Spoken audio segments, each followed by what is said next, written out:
Hola, ¿qué tal? Bueno, esta es la primera clase del curso de señales y vamos a partir introduciendo algunos conceptos básicos. Entonces, déjenme compartir eh, los contenidos.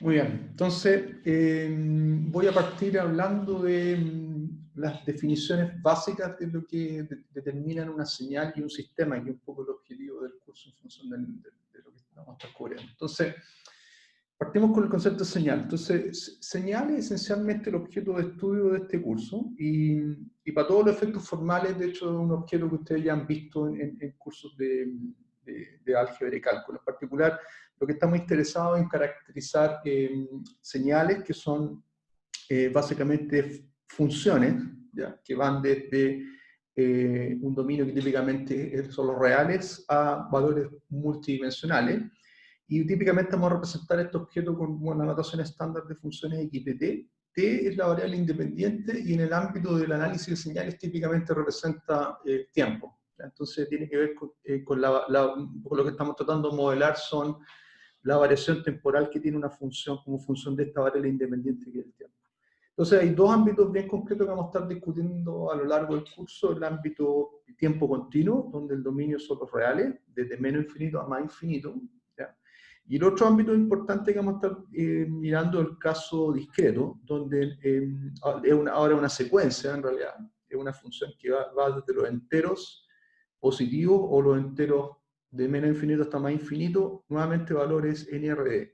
Y en este caso uno lo que denota este objeto como una señal discreta. Entonces hay dos grandes dominios que vamos a estar discutiendo en el análisis de señales, uno en el ámbito de funciones continuas, con dominio continuo, y otro en el ámbito de funciones discretas. Y también un poco el objetivo de lo que vamos a estar viendo en el curso es entender un poco la relación que hay entre el mundo continuo y el mundo discreto, que es un problema fundamental, de hecho, en el ámbito del análisis de señales. Entonces, ese es el objeto en general que vamos a estar mirando. Otra dimensión importante que también es objeto de estudio vamos viendo en el curso, el concepto de sistema. ¿Ya? Básicamente un sistema lo vamos a ver como un operador de señales. O sea, básicamente es un funcional que tiene como entrada una señal. Aquí hay una representación gráfica de esto. Este es lo que nosotros vamos conceptualmente, esta es la cajita que vamos a llamar sistema. Recibe como entrada una señal, por ejemplo, en este caso una función x de t con términos reales, o sea, una función a tiempo continuo, y reporta la salida otra señal, ¿ya? Un i de t, con t perteneciendo a los reales. Esto es lo que sería un sistema continuo. Toma una señal de entrada y genera la salida una señal. Y esta es una representación que vamos también a estar viendo sistemáticamente para modelar sistemas. Los sistemas los vamos a ver como operadores de entrada-salida, donde hay una entrada y una salida. Por eso y esta es la forma de representarlo. IO, un sistema de entrada-salida. Tiene una entrada y genera una salida. Y típicamente la salida va a ser función de la entrada y propiedades del sistema, ¿ya? Y vamos a estar viendo tipos de sistemas y características de esos sistemas a lo largo del curso, del semestre, ¿ya? Entonces están los sistemas de tiempo continuo, que sería este ámbito, donde tengo una señal continua a la entrada y genero una señal continua de salida, y el objeto sería el sistema, que hace algún tipo de procesamiento sobre la señal. Y estaría también el ámbito sistema de tiempo discreto, donde en realidad yo lo que tengo una secuencia, entonces, de valores discretos a la entrada, indexada por los enteros en este caso, y me genera una secuencia de salida también indexada por los enteros. Esto sería un sistema de procesamiento de señal a tiempo discreto, ¿ya? Formalmente, uno puede formalizar este concepto, esta gráfica, esta es una representación en realidad de lo que se entiende como un sistema de procesamiento de señal, pero en la práctica hay una manera de representar esto matemáticamente, que es lo que es efectivamente el ámbito donde le vamos a dar mucho más énfasis en el curso, que es cómo caracterizar y modelar estos sistemas que hacen procesamiento de señales. Entonces, formalmente un sistema es un operador, que vamos a llamar T en este caso, que tiene un dominio, que por ejemplo en este caso estoy denotando STR R a la D, como es una notación, son todas las funciones que tienen dominio en R y recorrido en RD. O sea, todas las funciones que se escriben de esta forma. Todos los x de t que van desde los reales a valores NRD.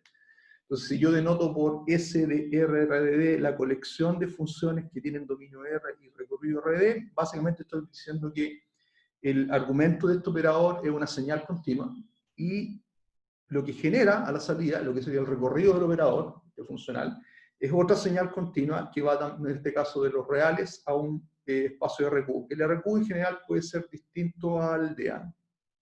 Pero en el ámbito del curso típicamente vamos a estar mirando el caso escalar, cuando D y Q son igual a 1, o sea, tengo una señal que va desde los reales a los reales. ¿Ya? Pero en general uno puede modelar cosas más generales, por ejemplo, una imagen es esencialmente una función que tiene dos argumentos, x y y, las coordenadas. En ese caso, x y y no corresponden a una relación temporal, sino más bien espacial. Y entonces sería, o sea, hay casos más generales también, pero para efectos de lo que vamos a estar viendo en este curso, fundamentalmente nos vamos a estar centrando en el caso donde el dominio es los reales y el recorrido es los reales, y en el caso discreto, en el caso donde tengo los enteros en el dominio y el recorrido son los reales. Ese es el caso fundamental, pero vamos a ver que también esto se puede extender a un caso más general. Ya, retomando esto, entonces un operador básicamente es una función que toma una señal y genera una señal, esta es la manera de representarlo matemáticamente, y esta es la forma en la cual uno determina la relación de entrada-salida. O sea, T opera sobre una entrada, una señal de entrada, y genera una salida, y esta es la manera de representarlo matemáticamente. T aplicado sobre X de T genera un Y de T. ¿Ya? Esa es la manera matemática, y aquí se puede de alguna manera interpretar que de alguna manera que el sistema está modelado por este T, este operador, y lo que toma, esto es una representación gráfica de lo mismo que está representado aquí matemáticamente. Típicamente en señales vamos a trabajar con estas representaciones gráficas también porque son útiles desde el punto de vista de conceptualizar la idea y hacer diseño de sistemas. ¿Ya? Muy bien, entonces eso es lo que sería, entonces cubrimos a nivel general la idea de señal y sistema. Señal es el objeto de estudio de este curso, análisis de señales, vamos a ver formas de analizar señales, y también el segundo objetivo de este curso es entender la manera en la cual vamos a procesar esas señales. Para eso los sistemas juegan un rol fundamental. Y esencialmente en este curso vamos a poner un foco importante en sistemas lineales y derivaciones de sistemas lineales. Y a nivel del análisis de las señales vamos a estar poniendo el foco en la manera de representar esas señales en dominios alternativos. En particular vamos a estar viendo la transformada de Fourier, tanto en el dominio de tiempo continuo como en el dominio de tiempo discreto, y la manera en la cual señales se pueden representar en términos de una base ortonormal que es la base de Fourier. ¿Ya? Entonces ese va a ser también un poco los dos ámbitos de este curso. Entonces, aquí lo que quiero mostrar un poco es la idea de que hay muchas aplicaciones en distintos ámbitos donde uno tiene un modelo de señal. ¿Ya? Y lo interesante del modelo de señal es que uno puede interpretar que una señal, que en este caso se puede llamar I de T, mi señal de interés, por ejemplo, pueden pensar que I de T puede ser una señal acústica, puede ser una señal sismológica, puede ser cualquier variable que ustedes estén sensando del sistema. Y lo que una manera de modelar típicamente estas señales es pensar que esa señal se generó con un modelo generativo. Y a qué me refiero con un modelo generativo? Que hay una secuencia de etapas de procesamiento de señal que están involucradas en la generación de esta señal. ¿Ya? Un ejemplo súper emblemático de eso son los modelos del proceso de producción de voz, donde la voz se modela como una señal fuente, que es lo que está representado aquí, como un XTT. Esto es una señal fuente, que típicamente tiene unas ciertas características que dependen de las aplicaciones.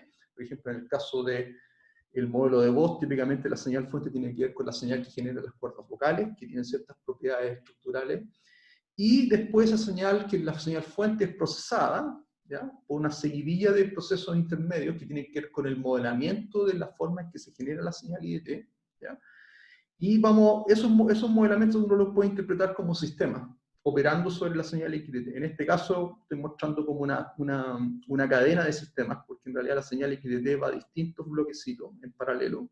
Es operado por un sistema T1 para generar una señal intermedia IDT, después por un segundo sistema, genera otra señal que después se suma, y finalmente tengo la señal que es como la operación de distintos sistemas concatenados. Este tipo de cosas vamos a estar viéndolas también en el curso, entender, por ejemplo, qué es lo que pasa cuando yo concateno dos sistemas que operan sobre una señal, qué tipo de características puedo obtener.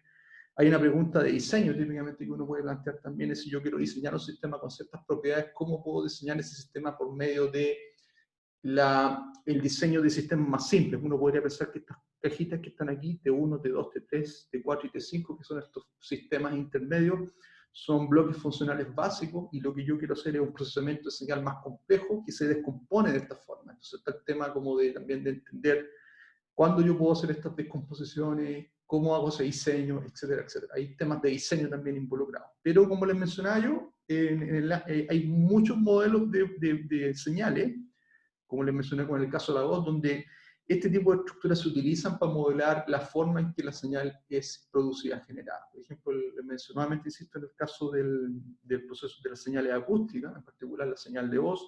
Este tipo de estructura se utiliza para modelar el proceso de producción de voz, donde yo tengo una señal fuente, que es la que viene de las cuerdas vocales, y pasa por un montón de procesos físicos y mecánicos que finalmente repercuten en la señal que yo estoy percibiendo o que la gente percibe auditivamente, y que se pueden entender como una seguidilla de bloques que operan y que finalmente se suman y generan la señal resultante. ¿Ya? De hecho, este tipo de modelos se utilizan mucho en el tema de compresión de voz, cuando uno quiere comprimir voz. Hay modelos de este tipo de producción que se utilizan para hacer la codificación de voz. También hay aplicaciones en reconocimiento de voz que usan este tipo de estructura para un poco obtener características que después uno puede utilizar para el reconocimiento de esa señal. O sea, este tipo de cosas aparecen ampliamente en el ámbito de las señales.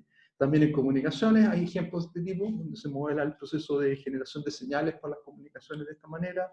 En geociencia, etc. Las aplicaciones son bastante grandes, y vamos a estar discutiendo eso también durante el curso del semestre. Pero esto es una de las cosas que también vamos a estar viendo, esta idea de analizar sistemas de este tipo, entender sus características, pero también está la pregunta del diseño. Si yo le digo que yo quiero obtener una cierta relación de entrada-salida, ¿cómo esa relación la puedo implementar por medio de bloquecitos funcionales básicos? Esa es una pregunta que sería la pregunta de diseño, que también vamos a estar discutiendo a lo largo del semestre. Un caso emblemático de sistema en este ámbito del modelamiento del proceso de generación de una señal a partir de operaciones más básicas de una señal fuente es la idea de sistemas lineales, un poco mencioné acá. Y en tal caso la relación entre I de t y X de t es vía una operación lineal, o sea, básicamente una combinación lineal de operaciones, donde aquí tengo C1 por T1, X1, C2 por T2 de X2, hasta C sub K de T sub K XK, por ejemplo. Esto podría ser un ejemplo de una estructura lineal, porque básicamente tengo operaciones lineales y donde también uno tiene que imponer que los operadores T1, T2 hasta T sub K sean lineales. En tal caso, la relación que hay entre I de t y X de t, ¿ya? Que aquí puse X1, X2, pero puede ser que X1, X2, X de K vengan de una señal fuente originaria. Entonces, en ese caso, si todas las operaciones intermedias son lineales, la relación entre I de t y la señal fuente es lineal.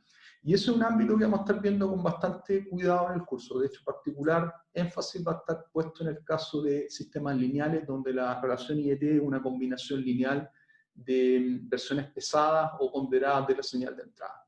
Y vamos a ver que esos modelos parecieran ser bastante acotados, bastante simplificados, se utilizan ampliamente en aplicaciones, ¿ya? Para hacer ecualización de señales, para hacer, etc. Hay un montón de ámbitos donde esos modelos son sistemáticos y son ampliamente ocupados, y por ende un curso introductorio en señales típicamente pone el foco en la parte de procesamiento lineal de señales, que es lo que vamos a estar viendo en este curso.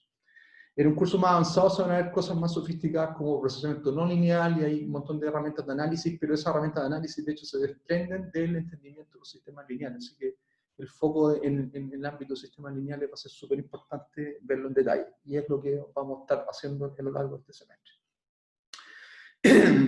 En el ámbito de los sistemas, bueno, hay dos ámbitos concretos, como les mencioné. Está el ámbito del procesamiento analógico de señal. Me refiero a analógico de los sistemas a tiempo continuo. O sea, cuando tengo una señal continua, X de t, ya, que pasa por un sistema y genera una señal a la salida I de t en rojo acá. Y me refiero al procesamiento analógico porque esencialmente lo que yo hago es operar la señal X de t vía relaciones en tiempo continuo.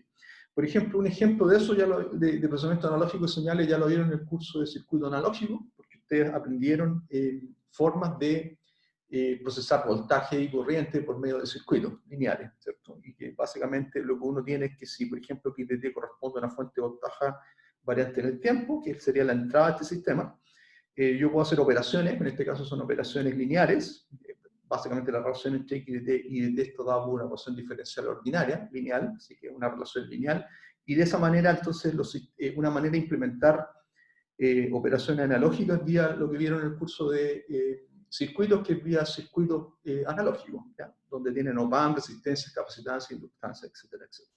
Así que esa dimensión, de hecho, del análisis del procesamiento analógico de señales vía sistemas que modelan ecuaciones diferenciales, ya la vieron en el curso de circuito, y lo que vamos a estar haciendo acá en este curso es poniendo el foco más en el ámbito de procesamiento discreto de señales.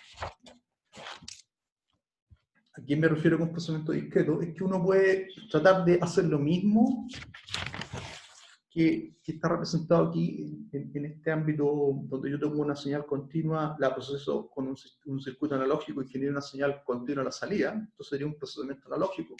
Uno podría querer lograr el mismo objetivo, pero procesamiento digital, vía un procesamiento digital. ¿A qué me refiero con eso? Y esto también es una cosa que vamos a estar viendo con bastante cuidado, profundidad en lo que resta del semestre. Es este paradigma, el paradigma de que yo puedo hacer, en vez de procesamiento analógico, procesamiento digital. O sea, pesco la señal XDT, la transformo en una señal discreta. ¿Ya? Aquí hay un bloquecito que se llama el conversor análogo digital, que esencialmente es un muestreador. O sea, pesca instantes de tiempo de la señal XDT, ¿ya? Por ejemplo, si la señal XDT era continua, entonces ahora yo muestreo la señal en ciertos instantes de tiempo. Y en este curso vamos a estar viendo formas de hacer ese muestreo. El foco va a estar puesto en el muestreo uniforme, pero uno puede ver que hay formas más generales de hacer muestreo. Pero vamos a estar viendo la manera entonces de discretizar el dominio del tiempo para llevar la señal XDT a una versión discreta. Una vez que tengo una señal discreta, yo voy a poder implementar un sistema que hace el procesamiento digital de señales. O sea, toma una secuencia y genera una secuencia a la salida. ¿Ya? La gracia de este módulo, que desde el punto de vista de implementación, esto es algo que ustedes pueden implementar vía software, vía programación. En cambio, en el otro paradigma, la implementación de las relaciones de entrada-salida era vía hardware, vía circuitos, por ejemplo.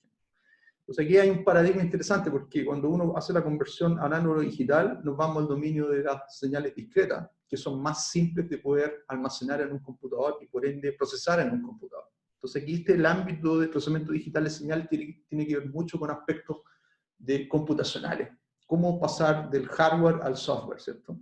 Y porque típicamente las relaciones de entrada-salida en el ámbito discreto son simples de implementar vía un programa, un algoritmo. ¿Ya? Entonces tengo una señal a la salida, y ahora viene el segundo módulo importante en este paradigma, que es el conversor digital análogo. O sea, genero muestras a la salida, que son señales discretas, ¿ya? Indexadas por lo entero, ¿ya? Y con valores reales en este caso. Y a partir de esas señales discretas, lo que yo hago es una suerte de interpolador. Interpolo los puntitos acá, de una cierta forma, para poder reconstruir finalmente una señal continua y un poco lograr, vía este paradigma, hacer algún tipo de procesamiento en la señal. Ahora, fíjense que de alguna manera lo que estamos haciendo con estos bloquecitos intermedios del conversor análogo digital y digital análogo es ir al mundo digital y después retornar al mundo continuo. Por ende, de alguna manera, desde el punto de vista de la relación de entrada-salida, si se fijan, este es un procesamiento analógico de señal. Tomo un XDT y genero un IDT analógico. Pero en la práctica lo estoy implementando vía un procesamiento digital de señales, que está subyacente. Entonces es un concepto súper interesante, súper potente, y es un concepto que de hecho es ampliamente utilizado hoy en día en la ingeniería. Muchas veces uno, en vez de implementar circuitos o sistemas de procesamiento analógico, uno quiere hacer software para hacer ese procesamiento. Y hay un paradigma que es básicamente movernos desde el procesamiento analógico de señal al procesamiento digital de señal, y eso ha ocurrido fuertemente en los últimos 20 años. Así que de alguna manera, el paradigma moderno del procesamiento digital, del procesamiento de señales, lo que yo no llamo procesamiento digital de señales. y es el ámbito donde yo voy a poner el foco más fuerte, porque el procesamiento analógico de señal en cierta forma lo vieron con cierto detalle en el curso de circuito. Y yo aquí voy a poner más énfasis desde el punto de vista del procesamiento de la señal en la parte de este paradigma, que es el paradigma de procesamiento digital de señal. Dicho eso, surgen preguntas fundamentales, de hecho, en este ámbito, que es algo que también vamos a estar viendo en este curso, y hay un resultado central que vamos a ver que se conoce como el teorema del muestreo. Ahora, ¿por qué surgen preguntas fundamentales? Porque la pregunta que uno naturalmente se hace en este ámbito es, ¿bajo qué condiciones yo puedo... Voy a volver a la gráfica que teníamos anteriormente. ¿Bajo qué condiciones yo puedo implementar un sistema analógico con una variante equivalente a este sistema en términos de relación de entrada-salida, pero digital, en el paradigma digital? ¿Ya? Es una pregunta fundamental. O sea, ¿qué tipo de sistema analógico yo podría implementar digitalmente? ¿Ya? La otra pregunta que uno se hace, que es la pregunta, esa es una pregunta más de sistemas, pero está la pregunta previa a esa pregunta, que es la pregunta de representación de señales. ¿Qué tipo de señales XDT yo puedo representar por medio de sus muestras? Y eso, de hecho, es una pregunta incluso más central desde el punto de vista del análisis de señales. ¿Ya? O sea, ¿qué señales XDT, si yo las muestreo con este procesador, este sistema acá, y genero sus muestras, yo a partir de las muestras puedo recuperar sin pérdida XDT? ¿Ya? Ahora, es una pregunta que en principio parecerá ser un poco inabordable, porque si uno se detiene un poco a pensar en esa pregunta y uno observa la naturaleza de la función XDT. XDT es una función que tiene tanto grado de libertad como elementos T tengan el dominio. El índice T básicamente indica los grados de libertad. Entonces aquí tengo una cantidad infinita de grados de libertad, porque T vive en los reales. O sea, tengo por cada instante del tiempo, tengo un XDT que es un valor real y que en principio puede tomar cualquier valor. O sea, tiene infinitos grados de libertad, infinito no numerable. Sin embargo, la señal muestreada es una señal discreta. O sea, es infinita en principio, pero el nivel de infinitud que tiene es más pequeño que la infinitud de los reales. Por ende, evidentemente que en general la pregunta de recuperar XDT a partir de X tilde, de sus muestras de alguna manera, es una pregunta que en realidad no se puede abordar a menos que uno ponga restricciones de regularidad sobre... Disculpen. De restricciones de regularidad sobre este objeto XDT. Y ese tipo de restricciones de regularidad es lo que vamos a estar viendo en el resto del curso. ¿Ya? Entonces, eso es la pregunta que se conoce como el teorema del muestreo. O sea, el teorema del muestreo busca encontrar condiciones suficientes en XDT, en términos de la regularidad que tiene XDT. Tiene que ver con la suavidad de la señal, de alguna manera. XDT no puede oscilar tan fuerte, no puede oscilar tan rápido, no puede tener tantas oscilaciones. Tiene que ver un poco con propiedades de regularidad, y bajo esas condiciones vamos a darnos cuenta que existe una manera de representar XDT vía sus muestras. ¿Ya? Y ese resultado se conoce como el teorema del muestreo, y es el resultado central de este curso. ¿Ya? Le vamos a dar mucho énfasis y mucha importancia. Entonces, varias cosas, de hecho, hemos discutido, pero en resumen, lo que les mencioné respecto a estas preguntas fundamentales que me dicen bajo qué condiciones yo puedo representar tanto señales como sistemas de manera discreta, cuando vienen del dominio continuo, es una pregunta fundamental. Entonces, aquí vienen las preguntas: ¿qué señales es posible representar de forma digital o discreta? ¿Ya? La segunda pregunta: ¿qué sistemas analógicos son implementables vía procesamiento digital de señales? Esa también es una de las preguntas que vamos a estar mirando. Y la otra pregunta es una preguntita un poquito más práctica, que si somos capaces de responder la pregunta 1, ¿qué señales es posible representar de forma digital? El corolario directo a esa pregunta, esta otra pregunta que dice, bueno, ¿cómo tengo que diseñar estos operadores? O sea, si efectivamente yo puedo, a partir de XN, recuperar XDT, entonces tengo que saber cómo implementar el muestreador y cómo implementar el interpolador, el conversor digital análogo. ¿Se acuerdan que un poco discutimos acá que uno puede conceptualizar esta parte como una suerte de suavizador, un interpolador? Tengo puntos discretos en instantes de tiempo, y ahora tengo que poder reconstruir los puntos entre los instantes de tiempo. ¿Ya? Eso es un interpolador. Y lo interesante es que el teorema que vamos a ver, que el teorema del muestreo, el teorema de Shannon-Nyquist, es que vamos a ver en este curso, nos va a responder ambas preguntas. Al menos teóricamente nos va a decir la estrategia a la cual tenemos que muestrear la señal, y la estrategia en la cual vamos a interpolar esa señal. Así que con eso concluyo la clase de hoy. Y eso. Entonces lo que viene del curso es un poco entrar en profundidad en todos estos ámbitos que discutimos, tanto desde el punto de vista de lo que discutimos de maneras de analizar las señales, ¿ya?, que es nuestro objeto de estudio primordial, las señales, también formas de analizar los sistemas, y las preguntas que planteé al final del tema del paradigma de procesamiento analógico versus procesamiento digital y bajo qué condiciones uno puede representar señales continuas vía sus muestras y implementar sistemas analógicos vía software, vía procesamiento digital de señales. Porque eso es lo que vamos a estar discutiendo a lo largo del curso. Así que, bueno, hasta la próxima. Que estén bien.